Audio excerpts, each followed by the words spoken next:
জামালপুরের সরিষাবাড়ীতে দরিদ্র, অসহায় ও নিম্ন আয়ের মানুষের মাঝে শীতবস্ত্র হিসেবে কম্বল বিতরণ করা হয়েছে।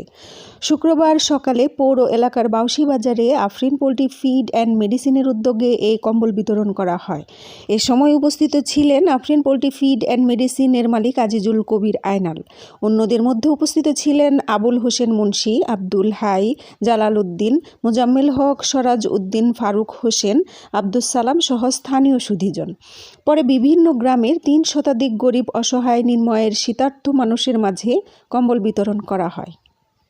Happy Akter, desk report.